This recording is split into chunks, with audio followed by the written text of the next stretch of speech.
All right, let's dive deep today. Okay. We're going to be talking about something that might be hitting close to home for a lot of listeners out there. Right. The potential impacts of U.S. tariffs on the Canadian economy. So if you're listening to this, you're probably interested in understanding Sure.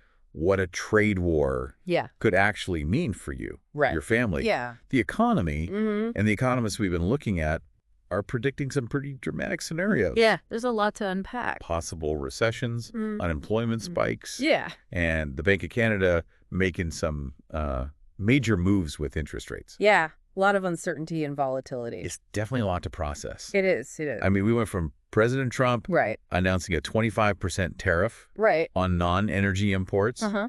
and a 10% duty on Canadian energy Yep. to a 30-day pause Yeah. for negotiations practically overnight. It happens so fast. Yeah. I mean, this kind of volatility and uncertainty, Yeah. it can really shake things up. Definitely a whirlwind. Yeah. And even with the pause, you've got economists Right. like Douglas Porter Yeah, I know, Doug. from BMO Uh-huh. predicting a recession in Canada. Right. If these tariffs become a reality for a full year, Mm-hmm. what's your take on that? Um, Is it time to start stockpiling canned goods? probably hold off on building that bunker just yet. Okay. You know, I think when economists talk about a modest recession, Okay. they're referring to a period of economic slowdown. Okay. It doesn't necessarily mean a complete economic collapse. Oh, yeah.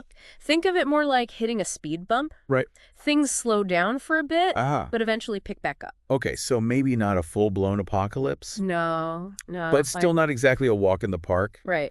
But here's what really caught my eye. Yeah. BMO is predicting that the Bank of Canada could cut interest rates Right.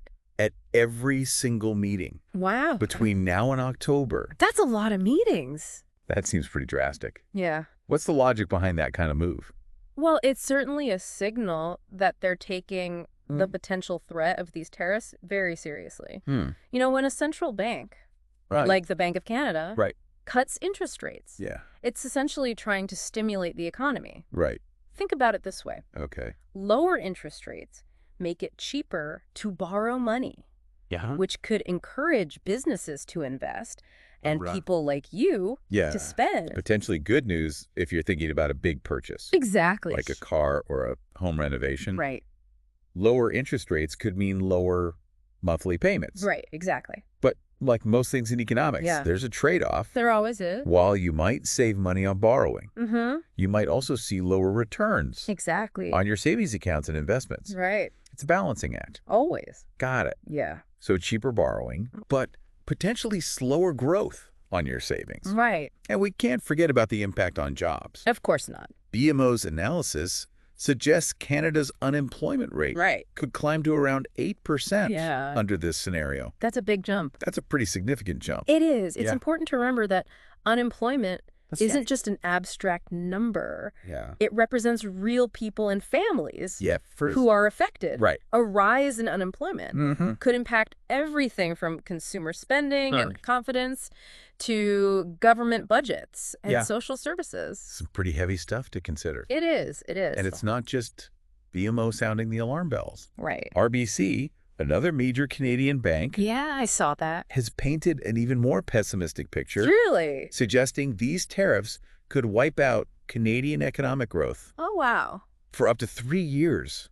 That's a long time. It's a long time to feel the effects. It is. Yeah. I mean, if we step back Yeah. and look at the bigger picture, Right. both BMO and RBC agree Yeah. that these tariffs are bad news for Canada, but their predictions differ in terms of Right. the severity and duration of the impact. Yeah. You know, this really highlights the challenges of economic forecasting. For sure. There are so many factors at play Yeah. that can influence the outcome, Ah. from the length of the tariffs Right. and potential retaliation measures Right. to how businesses and consumers Yeah. adjust their behavior. So a lot of uncertainty A lot. and what ifs swirling around. Yeah. But both analyses seem to agree that certain regions of Canada could be hit harder than others. Right.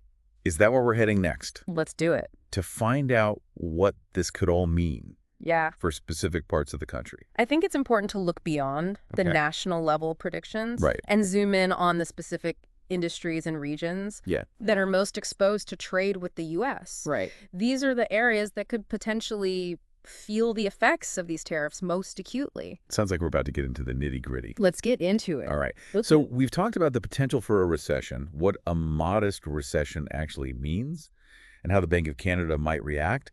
But before we jump into specific regions, I'm curious, are there any potential bright spots in all of this? Could anyone actually benefit from these tariffs? That's a great question, and it's important to remember that economics is rarely black and white.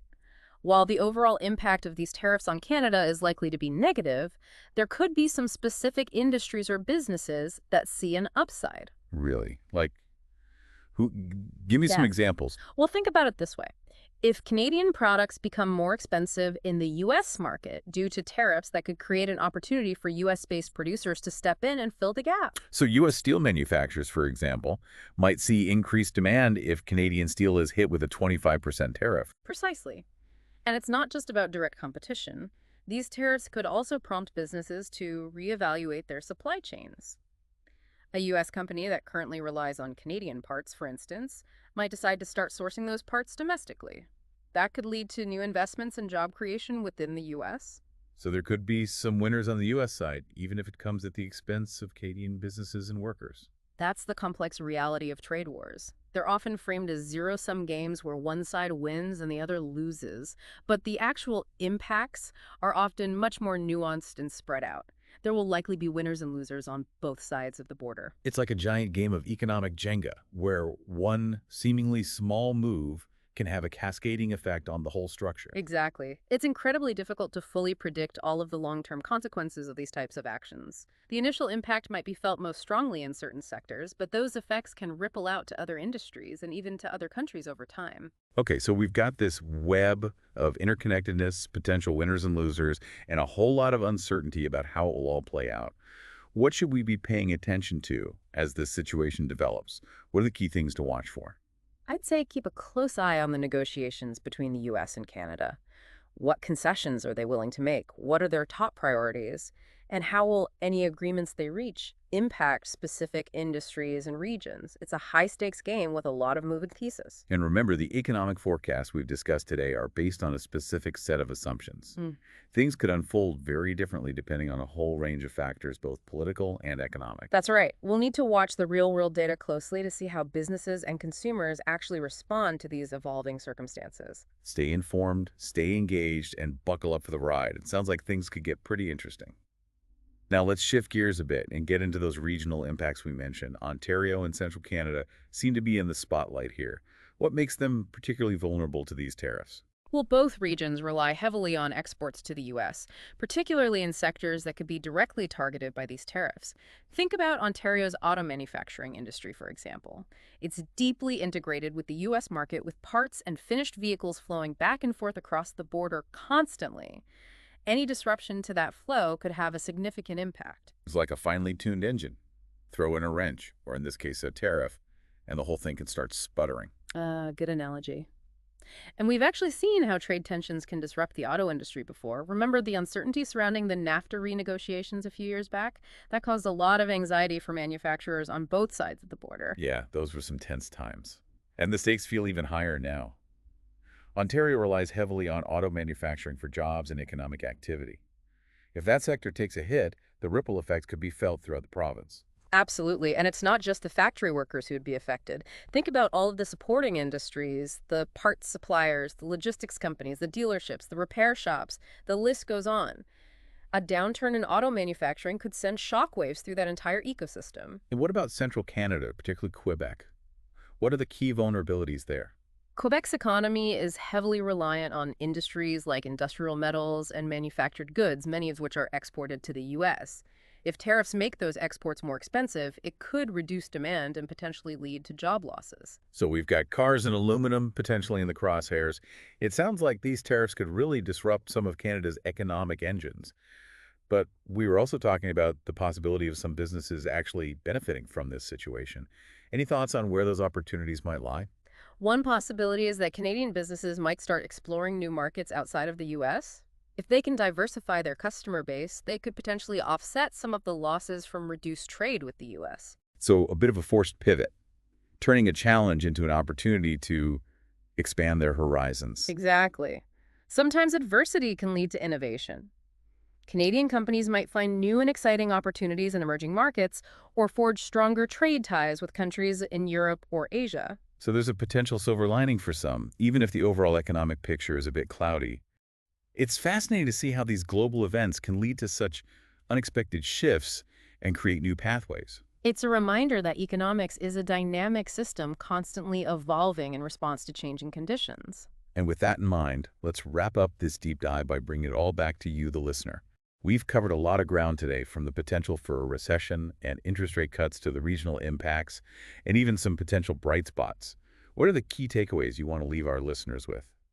Yeah, it's definitely been a lot of information. Yeah. We've talked about potential recessions, interest rate cuts, Right. and the uneven impact these tariffs could have Yeah. on different parts of Canada. But what does it all actually mean for you, the listener? Right. How might these economic shifts play out in your day-to-day life? That's the million-dollar question, isn't it? And while it's impossible to predict the future with certainty, Right. we can use the insights we've discussed today Yeah. to help you make more informed decisions. Okay, so let's get practical. Sure. What are some concrete things Yeah. listeners should be thinking about or doing as this situation unfolds? Well, first and foremost, stay informed. Right. Keep up with the news and follow the developments in the U.S.-Canada trade negotiations. Yeah.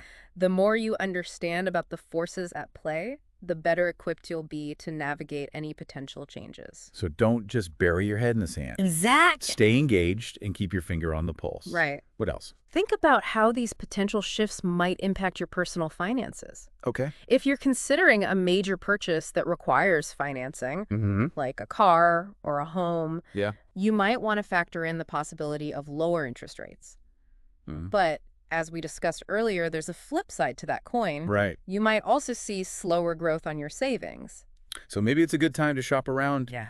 for a better interest rate on your savings account, Exactly. or consider some investment options Uh-huh. that might offer a higher potential return. It's all about assessing your individual financial situation Right. and making adjustments based on your own needs and goals. And what about the job market? Hmm. We've talked about the potential for unemployment to rise. Right. What can listeners do Yeah. to prepare for that possibility? Yeah. Especially if they work in an industry that could be directly impacted Yeah. by these tariffs. That's a great point. If you're concerned about your job security, it's never too early to start polishing up your resume and networking within your field. Yeah. You might also want to consider expanding your skill set or exploring other career paths that might be less vulnerable to trade disruptions. So be proactive Yeah, and don't wait for things to happen. Take control of your own destiny Right. as much as possible. absolutely. And remember, even amidst uncertainty, there are often opportunities to be found. The Canadian economy has proven to be resilient in the past, and we've seen time and again how businesses and individuals can adapt and thrive in the face of challenges. So a little bit of optimism A little bit. mixed with a healthy dose of pragmatism.